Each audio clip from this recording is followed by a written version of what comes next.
나라가 요즘 점점 뒤숭숭합니다. 코로나19도 문제지만 이로 인해서 생기는 우리나라 그 경제의 문제도 지금 심각하죠. 사람이 이동이 있고 물류가 이동이 되어야 경제가 돌아가는데 제가 아는 이 자영업자 한 분은 3월 내로 이게 끝나지 않으면 견딜 수 없겠다라는 그런 이야기를 하고 있고요. 중국 같은 경우도 이 중소기업들은 3개월을 버티기가 쉽지 않다고 해요. 중국도 3개월 이 시한이 4월 중순 4월 말이라고 합니다. 아마 75%의 중국의 중소기업들도 부도가 나거나 문을 닫을 거라고 하는데 우리나라도 이제는 제2의 그 우한과 같은 그런 좀 상황에 지금 들어간 곳이 아닌가 싶기도 하고요. 이게 잘 아무 일 없듯이 넘어갈 듯한 일들이 확진자가 3,000명이 넘었죠. 이렇게 된 이유 중에 하나가 신천지인데 이 신천지의 어떤 이 비밀스러운 이 어떤 그 포교 방법에 이제 기인한 거죠, 사실은. 그리고 요즘 뉴스 보니까 이제 검찰에서 조사를 들어간다고 했고 조사하면 계속 나오겠지만 신천지는 계속 다 거짓말이거든요. 모든 게 거짓말인데 자유를 준 것도 거짓말이고 그다음에 중국 우한에 신천지 교회가 있다는 거 아닙니까? 자기네들은 몇 년 전에 폐쇄하고 공산주의 특성상 교회가 없다고 했지만 법무부에서 출입국 관리를 보니까 몇십 명이 지금 중국 우한으로부터 중국 우한에 있는 신천지 교인이 들어왔다 나왔다 했다라는 거죠. 지난번에 들어왔을 때 37명 중국 우한에서 들어온 37명 중에 8명이 소재 파악이 안 됐는데 대구에 있는 중국 우한으로부터 대구에 들어오는 한국인 중에 그 8명 가운데 속에 신천지가 또 몇 명이 있는가 지금 이제 아마 질본에서 역학조사 추적에 들어갔는데 신천지 자료 오픈을 잘하지 않으니까 제가 볼 때는 압수수색, 포렌식, 대질 검문 이게 아마 공권력을 강하게 동원하지 않으면 쉽지 않겠다 싶고 신천지를 잡지 않으면요 대유행으로 갈 수도 있다. 대유행으로 갈 수도 있다. 대유행이 되면 이제 그때는 역학 추적 조사하는 게 의미가 없어진다고 합니다. 그때는 이제 완화 조치하는 거예요. 완화 조치는 뭐냐면 각자 조심하고 병이 알아서 낫기를 바라는 게 이제 완화 조치죠. 증상이 있으면 가서 각자 치료하고 이런 단계로 가는 건데 그나마 이제 조금 사회적인 그 안정을 좀 줄 수 있는 그런 기대하는 요소는 백신 개발. 대유행을 들어가면 이제 남은 거는 백신 개발. 그리고 두 번째는 기온이 빨리 올라가가지고 좀 코로나 바이러스의 세력이 약화되는 거. 이제 자연 소멸. 이제 이렇게 기대하게 되는 거죠. 그래서 또 요번 주가 중요하다라고 보는데 제가 이렇게 보니까요. 제가 보는 게 전부 다 맞진 않겠지만 그래도 제가 언론을 통해서 이렇게 보면 우리나라니까 그래도 이만큼 하는 거예요. 우리나라 질본이니까 우리나라 사람들이 참 근면하잖아요. 근명성실은 우리나라 못 따라오잖아요. 하루에 몇천 명씩 확진자 검사를 해내는 나라가 우리나라밖에 없어서 미국, 일본, 선진국들도 다 의료 관계자들이 놀란다는 거 아닙니까?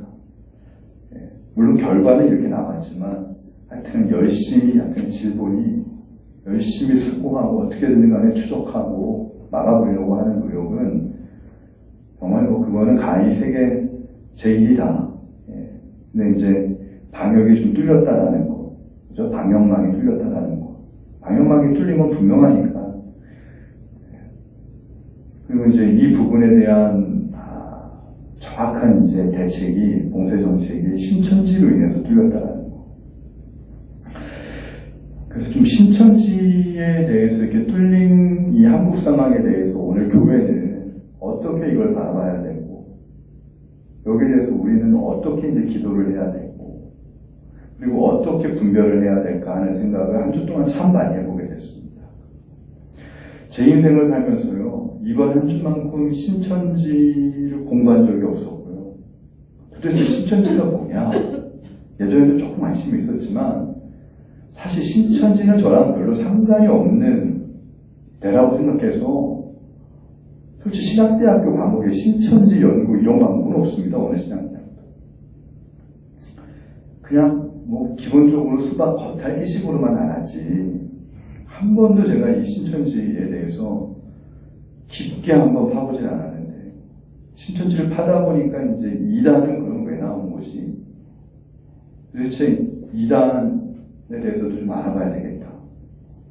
그래서 오늘은 좀 그런 설교를 좀 준비했습니다. 신천지 이단에 대해서 우리가 어떻게 바라봐야 되고, 우리 교회는 어떤 대책을 갖고 가야 될 것인가. 그리고 하나님은 이 부분에 대해서 하나님은 지금 어떻게 생각하실까? 여기까지 이제 가야 되는 거죠. 자, 첫 번째 봅시다. 저는 이번에 이제 신천지에 대해서 쭉 이렇게 연구하다가 놓치고 있는 게 하나 있었는데 뭐냐면, 우리 광주에도 신천지의 자녀를 잃어버려서 그 부모들이 모이는 대책위원회가 있더라고요. 꽤 많이 있더라고요. 나 이분들의 어떤 고통들, 이분들의 아픔들에 대해서는 세월호로 자녀를 잃은 그 부모들의 아픔은 내가 상상을 해봤는데, 신천지의 자녀를 잃어버린, 그것도 똑같이 자녀를 잃은 거 아닙니까? 뭐 과천에 가서 1인 시위를 해도 자녀들이 뭐 오히려 부모한테 욕하면서 부모 그냥 가라고, 그리고 가출하고 합숙을 하고 뭐 이런 사람들이 너무 많은 거예요. 그러면서 한때 얻어맞은 것 같은 느낌이 들었어요. 이거 사실은 기성교회가 그런 부모님들의 아픔을 함께 해야 되고, 사회적으로 세월호는 크게 여론을 타다 보니까 전 국민의 관심을 받지만, 신천지 때문에 자녀를 잃은 이 부모님들의 마음에 대해서는 기자들도요, 종교 문제라 그래가지고 신천지 문제를 다루는 게 쉽지 않아요. 잘 다루질 않아요, 웬만해서. 이런 코로나19 사태가 일어나지 않았으면 사실 한국 사회가 신천지에 대해서 이렇게 해부하고 한번 들여다볼 수 있는 기회가 없었을 거라고 아마 저는 확신합니다. 그러니까 이게 코로나19 사태를 통해서 또 하나님이 주시는 영적인 통찰이 있다. 왜 하필이면 신천지를 통해서 이렇게 전염을 시키는가? 신천지에 대해서 이제 지금 우리가 분별해야 될 때가 왔다라는 것이죠. 더 이상 미룰 수가 없다라는 거죠. 근데 이제 그런 생각을 해봤어요. 저도 이제 우리 아이가 내년 되면은 대학생이 되는데, 그죠? 내년이 되면 그 아이가. 얘도 신천지의 포섭 대상인데, 여러분 그 신천지에 있잖아요. 목사님 자녀들이 많대요. 선교사님들 자녀들 많대요. 장로님 자녀들 많대요. 어떤 목사님이 그랬다는 겁니다. 목사님 걱정하지 마시라고. 우리 아이가 어렸을 때부터 성경을 참 이렇게 공부해가지고 성경 많이 그래도 알아서 신천지 같은 데 안 빠집니다. 그랬더니만 신천지 이제 그 이단 예방하는 사역을 하시는 목사님이 그런 자녀일수록 더 빠지기 쉽다는 거예요. 왜냐하면 신천지인 줄 알면 안 빠진다는 겁니다. 근데 신천지인 줄 모르니까 빠진다는 거예요. 제가 이렇게 강의를 이렇게 연구한 목사님은 어떤 분이냐면 신현우 목사님인데요. 이분이 신천지의 2인자까지 계셨던 분이더라고요. 신천지가 12지파가 있는데 서울의 요한지파에 그 지파를 담임 목회를 하셨던, 신천지 안에서. 신천지는 이만희 교주가 제일 높고 그 밑이 12지파장으로 우리가 알잖아요. 12지파. 광주에는 베드로 지회죠. 베드로 지파장. 그 지파장이 베드로 교회 담임 목사인데 그 지파장을 교육하는 7명의 교육장이 있습니다. 그 교육장이 이만희 바로 밑이에요. 그 교육장 밑이 12지파장이에요. 신천지 완전 계급인데 이분이 하나님의 은혜로 2006년도에 나왔어요. 거기 나오고 신학을 해서 전도사 과정을 겪고 지금 목사안수 받아서 교회를 세웠는데 이번 교회에 한 100명 넘는 성도들이 모이는데 다 신천지에서 탈퇴한 성도들로 순수하게 이루어진 교회예요. 전국 교회를 다니면서 이분은 지금 신천지와 싸우고 있는데 그런 얘기를 하더라고요. 목사님, 저희 그 집 앞에 신천지 애들이 수십 명이 데모하고 그 목사님 신모하는 교회에 매주마다 신천지 애들이 신천지에서 보낸대요. 매일매일 신천지와 싸우는 삶을 살지만 자기는 이제 그게 사명이라고. 이분이 이제 신천지 교리를 이렇게 그래도 교육장일 때 집대성한 분인데 그 목사님 얘기할 신천지에 온 절반은요 아주 신앙심이 좋은 교인들이었고 절반은 원불교래요. 원불교가 절반이래요. 신천지가는 그득그득하대요. 원불교가.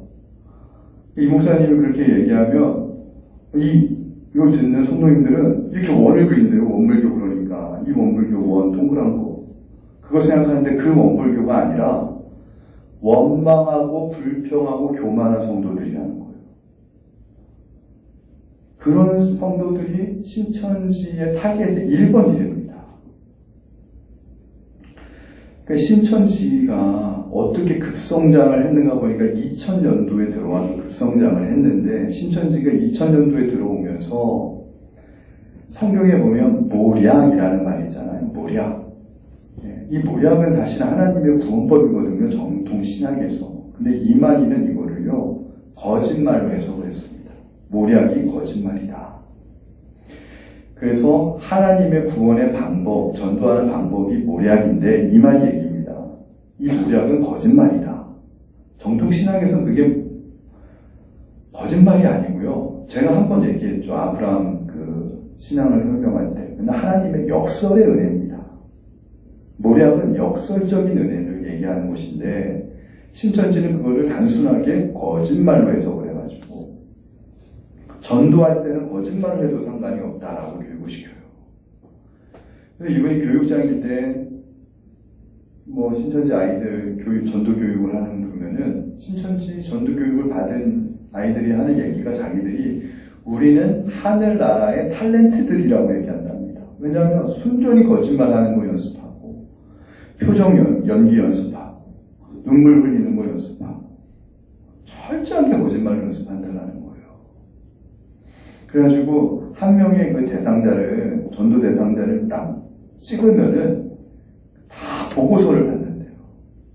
보고서를 다 받고 신천지에서 절대 나오지 않는 거짓말을 이미 시키고 우리는 신천지에서 나온 것이 아니라 내가 이번에 졸업 논문을 써야 되는데 학사, 석사 논문을 써야 되는데 이게 좀 해달라고 설문 좀 해달라고 특별히 대학 가는 설문으로 간답니다.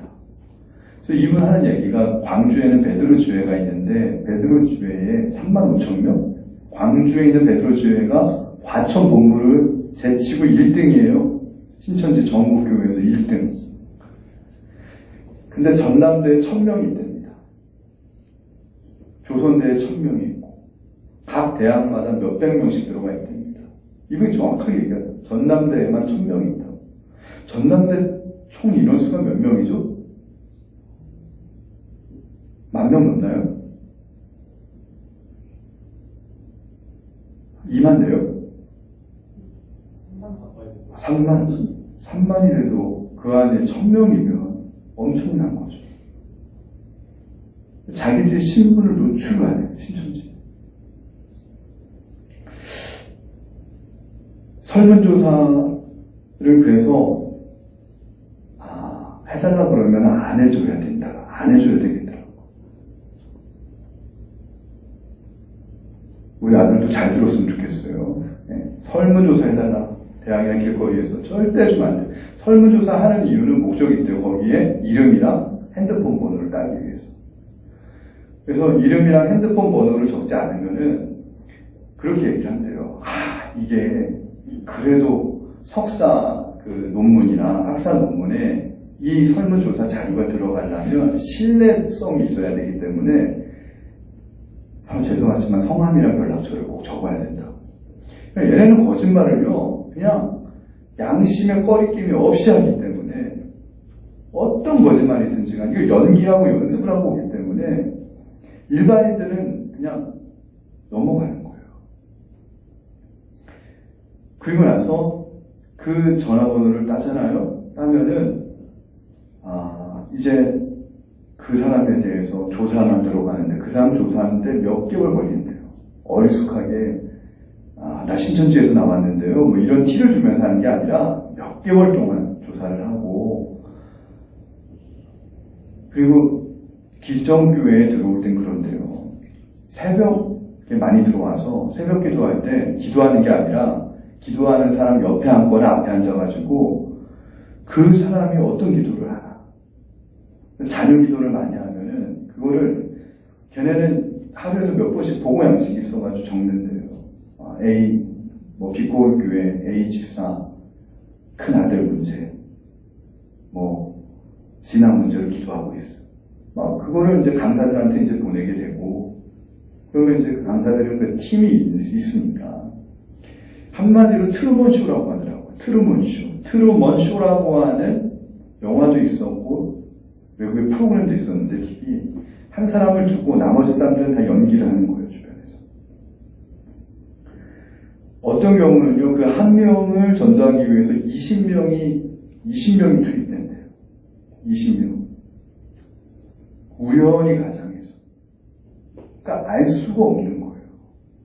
누군지. 알 수가 없는 거예요. 어떠한 사람은 그러더라고요. 조선했더니만 불교래요, 불교. 약간 정보고, 다루 정보고 이런 것들 좋아한다는 거 알고 스님으로 있잖아요. 분장을 해가지고 지나가면서 지금 당신이 만나고 있는 그 신천지 그 전도자를 걔네들은 입세라고 해요. 입세. 예, 전도하는 자는 입세고 전도 대상자는 열매라고 합니다. 입세가 이제 자기 열매인지 모르고 막 얘기할 거 아니에요.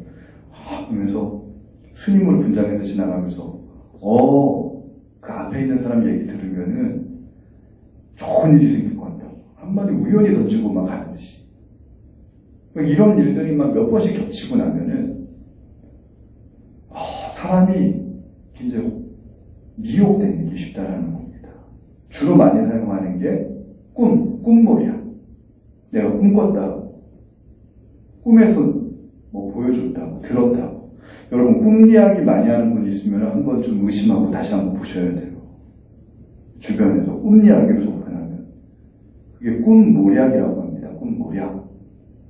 굉장히 많이 쓰는 것 중에 하나가. 그리고 특별히 가정주부들은요, 문화 강좌로 많이 유혹을 한답니다. 기타, 우쿨렐라, 여러 가지, 등산, 각종 그런 것들로 하면서 기타 잘 치는 선교사님이 있는데, 선교사님 나오면은 무조건 신천지를 의심하고 오라는 거예요, 국내에서. 왜 선교사님이 해외에서 선교해야지 기타 가르쳐주러 오겠어요? 무슨 선교사님이 그렇게 할 일이 없었고 시간이 많아가지고 기타 가르쳐주러 옵니까? 그리고 상담도 왜 선교사님이 상담을 해줍니까? 네. 내가 아는 선교사님이 있는데 상담 한번 받아볼래. 내가 아는 교수님이 있는데 상담 한번 받아볼래. 근데 이거 원래 상담비 내는 건데 이 교수님이 내가 특별히 무료로 해주는 거니까 어디 가서 나한테 상담받는다고 얘기하지 말라고 비밀주의. 왜냐하면 신천지라는 게 드러나면은 아무것도 아니까 비밀주의. 그러니까 일단은 나랑 뭐 하는데 이거 누구한테도 얘기하지 말라 그러면 그건 신천지인 거예요. 성경은요, 정직합니다. 성경은 정직의 영이에요. 정직하지 않고, 그러니까, 하도 무료 성경 신학원을 했는데, 성경 공부한다 그러면은요, 이제 목사님들 하도 얘기해서 성도들이 의심하니까, 이제는 성경 공부를 바로 안 들어가고, 그 전에 복음방. 그래서 한 10번 정도를 만나는 거예요, 2-3달 동안.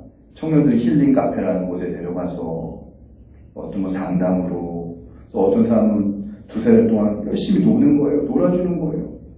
외로우면은 막 말벗해주는 것이고, 상담해주고, 기타 가르쳐주고, 아니면 에어로빅을 함께 하는. 아주 이 전도법이요. 2000년대 들어오면서 이 전도법이 나오면서 전도 방법만 2000가지라고 하더라고요. 2000가지. 그리고 절대 신천지는 한 명이 전도하는 게 아니라 팀을 이뤄가지고 우연히 서로 만난 듯이 가정하면서. 근데 우연을 가장한 필연적인 만남인 거예요, 신천지는. 자기가 정체를 숨기니까. 그리고 이 복음방에서 한 2달 정도 넘어가면요. 그 다음부터 항상 마지막 가는 거는 성경 한번 배워볼래. 거기가 이제 센터인 거예요, 센터. 6개월에서 8개월인데 성경 공부 어떻게 하면 참고로 아시기 바랍니다. 혹시 우리 교회는요, 잘 접촉을 안 할 것 같아요. 내가 볼 때. 우리 교회는 안심을 해도 돼요. 근데 그래도 한번 알아보세요. 이전까지는 월화 목금 오전반 10시부터 2시, 그 다음에 저녁반 직장 퇴근 7시부터 10시, 하루에 3-4시간씩 일주일에 4번. 기성교회가 수요일날 예배가 있으니까. 근데 요즘은 하도 이제 목사님들, 이거 아는 목사님들이 월화 목금 성경 공부하는데 신천지입니다 얘기하니까 이제 월화 수목 하기도 하고 월화 수목 금토 하기도 하고. 그러면은 이 사람들도 근데 이제 이거 끝나고 나서 시험을 보고요. 그리고 나서 등록을 해야 돼요. 한 명을 자기가 전도해 와서. 그래서 이제 신천지 애들이 이렇게 전도하려고 애쓰는 거예요. 신천지 교회 센터 끝나고 진짜 신천지 안에 들어가려면, 여러분 보셨죠? 지문 인식해야 되고, 그 다음에 여기에서 다 카드, 바코드 달린 카드 해가지고, 신천지는 지문 인식을 다 해야지만 들어가요. 근데 그 넘버가 부여가 되려면요, 센터 끝나고 시험 봐서 시험도 합격해야 되고, 전도도 한 명 등록시켜야 돼요. 그 신천지 애들이 자기가 그 들어가기 위해서 그렇게 전도에 애쓰는 거예요. 이번에 교육생만 지금 10만 명이라는데요. 2019년도 교육생만 10만 명. 이 10만 명 중에 센터로 가는 사람, 남은 사람이 6만 명, 4만 명이 떨어지고, 이 센터에서 이제 본 신천지, 본 성전 안에 들어가는 인원이 2만 명. 10만 명이면 2만 명은 들어간대. 거기서 떨어지면 다시 재교육. 재교육을 또 시킨대요. 될 때까지.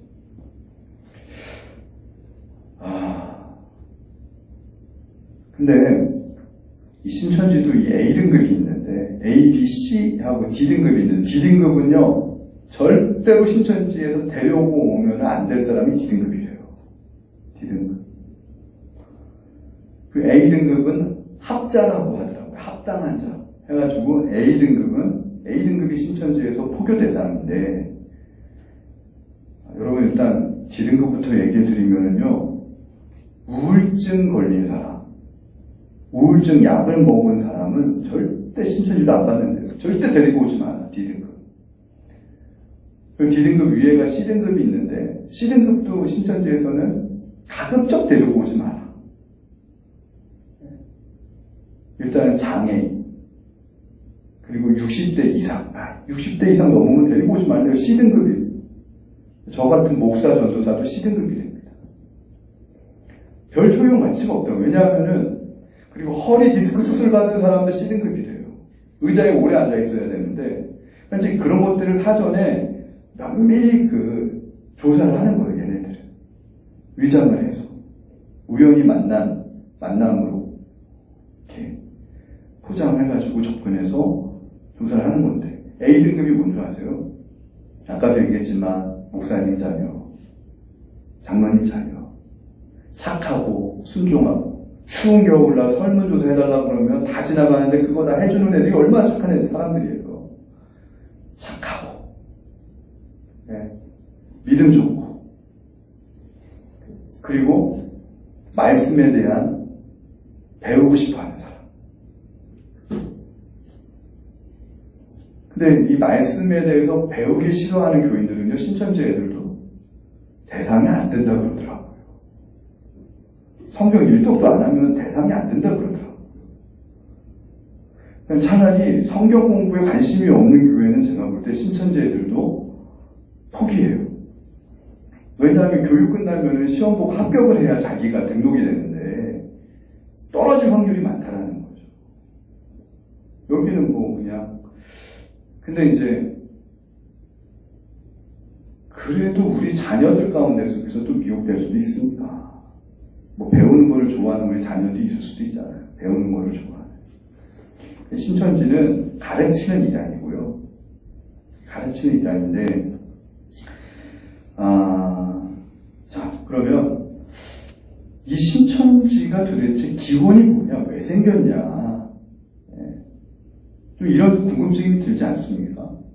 이만희가 영향을 주는 아버지 같은 존재가 있고 할아버지 같은 존재가 있더라고요. 연구해 보니까. 그러니까 신천지에 있는 애들이 왜 미혹이 되냐면 이만희가 하늘로부터 직동 계시를 받았고 정말 하나님으로부터 직접 연관이 된 새로운, 그러니까 신천지라는 거를 이만희가 창조해낸 교주라고 생각하니까 빠지는 건데, 이단 연구를 해보면은요, 이만희는 정말 머리가 나쁜 교주예요. 다 할아버지, 아버지 같은 선배 교주들의 교리를 다 뺏긴 거예요. 그걸 다 짜집게 한 거예요.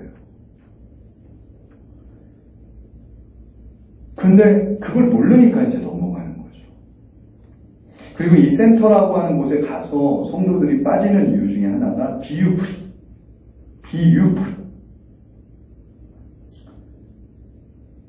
제가 부목사 부강교회에 있을 때 신천지 교육받고 나온 우리 권사님 중에 있었어요.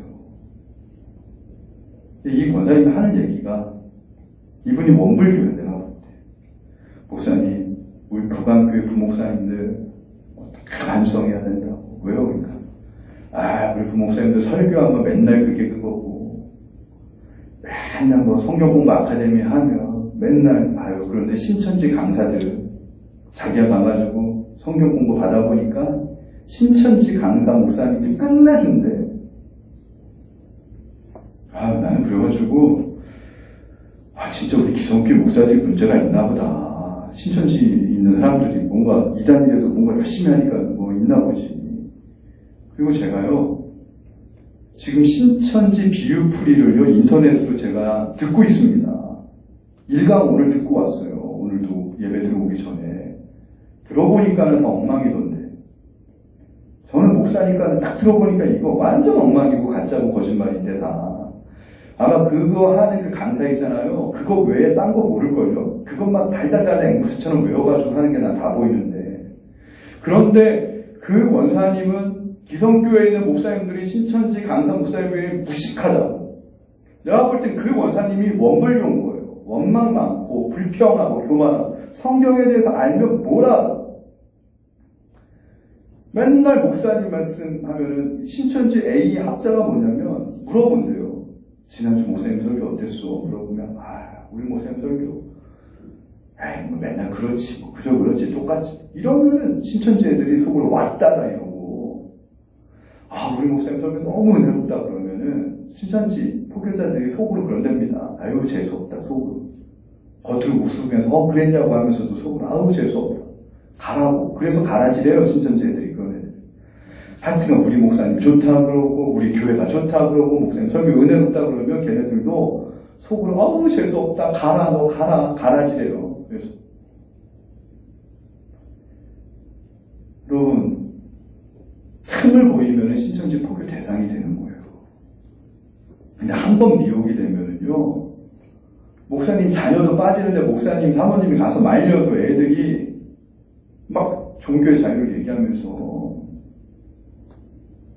막 목사님 밀어내고 사모님 막 밀어내고 막 가출하고 막 그러는 거예요. 이게 무서운 겁니다. 이게. 근데 일단은 그거 하나 제가 알려드릴게요. 성경 공부한다라고 할 때 신천지 비유풀이 1강이 이것도 얘기 듣고 바꾸는 건 아니겠지. 신천지들이 마태복음 13장 비유부터 풀더라고요. 천국에 대한 비유. 밭 이야기가 나오고 씨 뿌리는 비유 나오잖아요. 마태복음 13장 비유부터 들어가면은 신천지다 기억하세요. 그래서 그 밭을 예수님은 거기서 얘기하잖아요. 세상이라고. 근데 신천지는 그 밭을 교회라고 얘기해요. 그리고 거기서 가라지를 뿌린 것을 사탄이 뿌렸다고 얘기하고 가라지가 사탄 뿌린 거고. 그래서 왜 그렇게 얘기하냐면 신천지에게는 밭이 세상이 아니에요. 전도의 대상이. 밭이 기성교회예요. 그래서 기성교회로 추수꾼을 보내는 거예요. 그걸 합리화하기 위해서 1강을 마태복음 13장 천국 비유로 풀고 그러면서 성도들을 현혹하기 위해서 그렇게 얘기를 해요. 예수님이 이걸 비유로 얘기하셨다. 이 비유를 알면은 구원받고 비유를 모르면 구원 못 받는다. 이건 신천지예요. 100%. 이 신천지가 어디로부터 얘기 났냐면 영지주의로 들어가는 거예요. 영지주의 제가 얘기했죠. 구원파도 영지주의입니다. 구원의 지식을 알면 구원받고 구원의 지식을 모르면 구원받지 못한다. 그러니까 얘네들은 성경 공부, 비유, 풀이로 깨는 건데 여러분 그런 거에 넘어가지 마세요. 성경 지식 아무리 많이 알아도 제가 얘기하잖아요. 정통 신학에서는 구원은 하나님과의 관계 지식이 아니다. 할렐루야. 하나님과 내가 지금 살아있는 관계를 내가 지금 고백하지 않으면 아무리 성경 지식 많이 알아도 구원 못 받는 거예요. 근데 구원파나 신천지는 구원의 지식을 비유와 비사로 비유 안에 비밀을 있다라는 거예요. 얘네들은 비유와 비사로 얘기하고 기성교 목사님들 모르잖아. 모르지. 지네들이 엉망으로 짜집게 한 거니까. 걔네들 1강 들어봤는데 완전 무협소설이에요. 무협소설. SF소설. 말도 안 되는 거. 예레미야 3장 30, 예레미야 31장 10절에 두 씨앗. 사람의 씨, 짐승의 씨 나오는 거. 문자적으로 띄워가지고 그 씨앗을 마태복음 13장 그 밭에다가 뿌렸다라는 거예요. 사람의 씨, 이거 뭐예요? 이만희 신천지 들어가는 거고 짐승의 씨는 받은 사람은 기성교회라는 거예요. 그 얘기 하려고 그렇게 얘기하는 거예요. 그리고 신천지 재밌는 게 30에 구분하면 신천지더라고요. 그래서 예수님을요 초림 예수라고 부르면 일단 신천지예요. 강의 들어보니까 우리는 그냥 예수님 그러지 특별한 경우 말고는 초림 예수라는 말은 잘 안 써요. 의미적으로 예수님이 처음 오신 건 초림이라고 하지만 근데 걔네들은 초림을 계속 붙여. 예수님 초림 예수 초림 예수. 왜 그런 줄 아세요? 초림 예수의 사역이 실패했고 그거 대안으로 새로 오신 메시아를 얘기하려고 예수를 앞에 늘 초림 예수를 붙여요. 그게 이만이에요. 그럼 고급방 가야지. 그리고 성경 공부 가르칠 때 그런 겁니다. 여러분 여기 신천지 절대 아닙니다. 이만희 교주입니다. 이단입니다. 여러분 이단 같은 데 빠지면 됩니까? 이렇게 시작을 하기 때문에 여기 신천지 아니구나. 안심하고 성경 공부를 하게끔 한다는 거예요. 왜냐하면 걔네들은 그냥 거짓말을 하니까. 양심에 가책도 없이 거짓말 시켜버리니까. 그러면 자 결론으로 이제 갑니다. 자, 신천지의 이만희가 아버지가 유재열이라는 장막 성전이에요. 유재열은 또 신천지의 할아버지는 박태선이라고 하는 전도관 지금 천부교 만든 거기가 할아버지예요. 이 박태선은 누구한테 받았냐면 정득은이라고 하는 삼각산 기도원 원장이 있었어요. 그 당시. 박태선이 처음 시작할 때 박태선 있잖아요. 여러분. 한국내시아운동사라고 하는 2단 연구 책자를 보면은 박태선에게 신유의 역사가 일어나고 온갖 표적과 이적과 기사의 능력이 나타날 때가 언제였냐면 그 시점을 그렇게 기록을 하고 있습니다. 뭐냐면 정득은이라고 하는 이 기도원 원장이 평양에서 내려왔는데 정득은이 교인이 두 명을 만납니다. 하나는 문선명이었고 하나는 박태선이었습니다. 피가름 교리를 듣습니다. 혼능 교리. 영체교환이라고 해요. 이게 뭔 줄 아십니까? 인간이 원죄가 그래서 이 피를 깨끗한 피로 바꿔야 된다. 근데 첫 번째 예수님은 실패했다. 그래서 동방에 대신 재림주가 와야 된다. 동방을 한국이라고 표현하고 한국에 재림주가 온다는 이게 이제 국산파 이단이에요. 국산파 이단, 통일교, JMS, 다음에 여기죠. 신천지, 다 국산. 수입파, 여호와 증인, 제7일 안식교, 안상, 이건 다 수입파.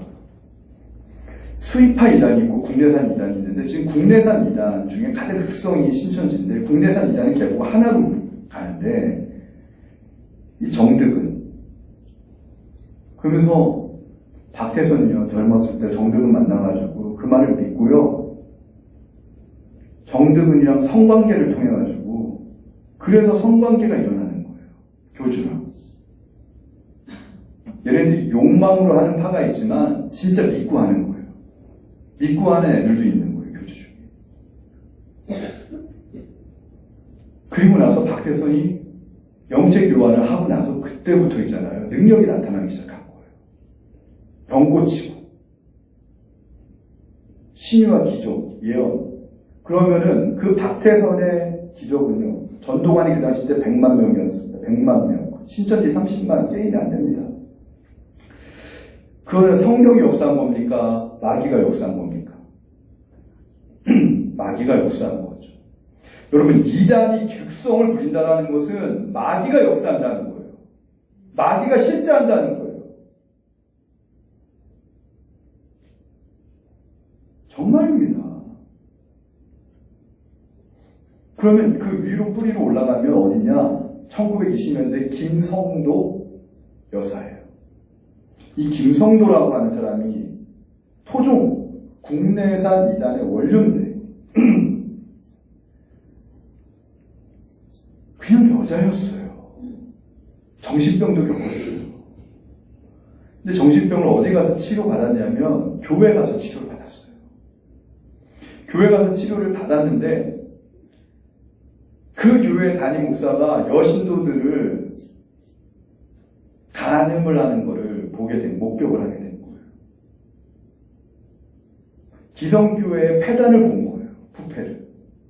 기성교회 목회자 지도자가 음란으로 타락한 걸 보고 정신병 걸린 여인이 자기가 정신병이 났는데 그걸 보면서 다시 도졌는지 자기가 환청을 들었는데 그 환청 속에서 자기가 예수님을 만났는데 환상과 계시, 직통 계시를 받았는데 이게 자기 주장이죠. 예수님이 자기한테 와서 그렇게 얘기했다는 거예요. 예수님, 인간의 원죄의 뿌리가 무엇입니까? 음란이다. 그러면서 이게 씨속임이라는 교리로 나중에 발전합니다. 한국 메시아 운동서를 보면.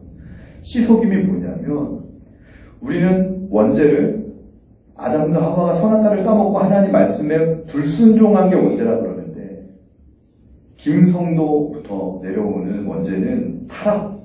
이 타락은 뭐냐면 사단과 하와가 영적인 성적 접촉을 해가지고 영적 성적 접촉을 해서 피가 더러워졌다. 음란으로 피가 더러워졌다. 그래서 이 피를 새로운 교주가 와가지고 깨끗한 피로 갈아줘야 된다. 그 갈아주는 거를 어떤 사람은 손가락을 잘라서 진짜 피를 먹이려고 하는 사람도 있고 어떤 사람은 주사기를 넣는 데도 있고 어떤 사람은 성관계를 통해서 하기도 하고 그게 다 피가름 쪽은 문선명 통일교 JMS 정명서. 그럼 JMS 정명서 그런 사람한테 왜 이대, 숙대 뭐 이렇게 나오는 애들, 성신전에 나오는 애들이 왜 넘어갑니까? 젊은 대학생 애들이. 거기도 비유풀이 하는 거예요. 똑같이 신천지처럼. 성경 가지고 깨는 거예요. 비유풀이. 기성교에서 못 들어봤지. 비유풀이로 짝 맞추고 막 이래가지고 하는 건데 그거 한 두세 달 하면 다 넘어가는 거예요. 애들이. 몸도 주고 마음도 주고 인생 다 주고 그리고 두 번째가 뭐냐면 김성도가 들은 게 동방에 재림 예수가 온다. 그 재림 예수가 김성도가 나중에 아이를 낳으면 그 아이가 재림 예수가 될 거라고 믿었어요.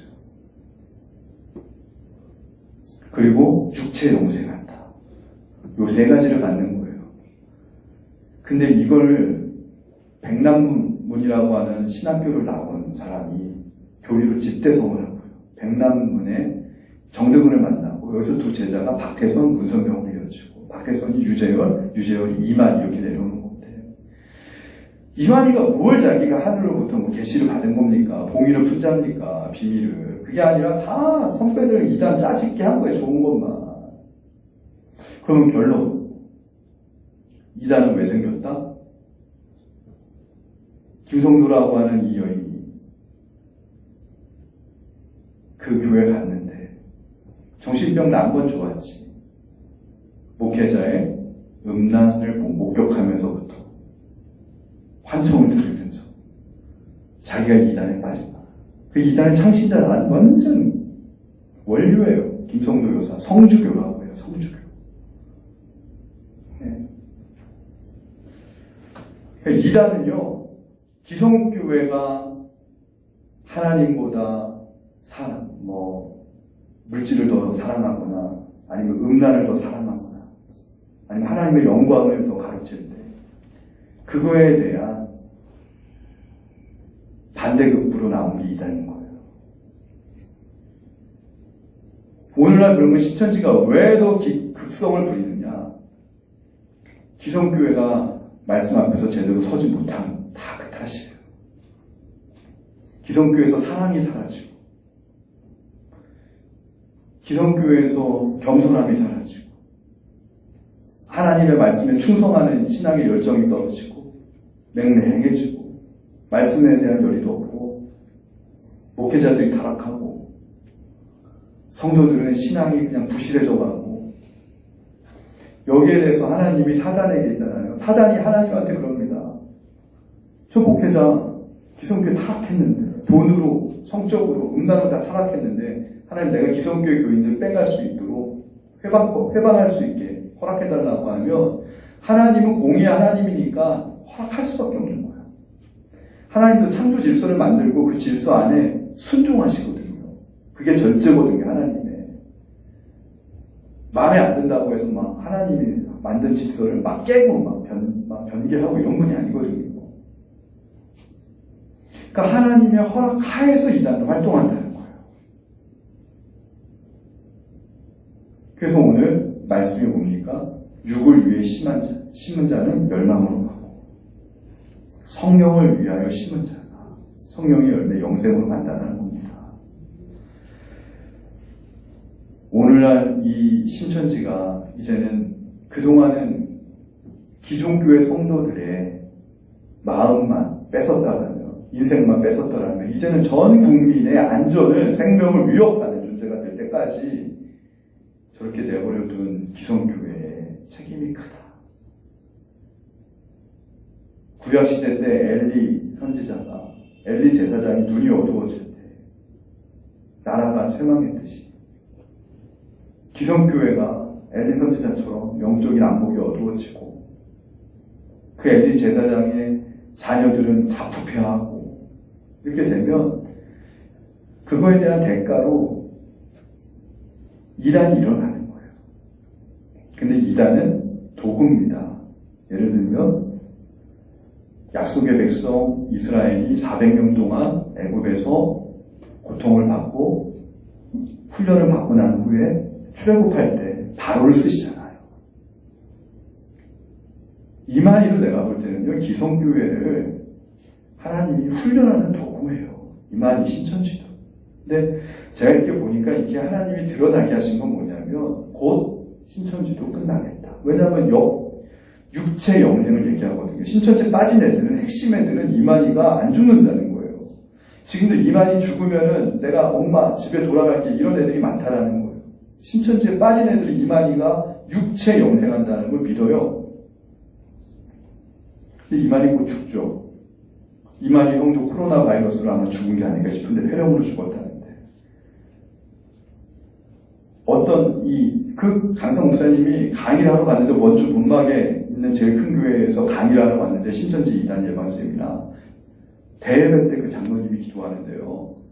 이만희를 죽게 하시오.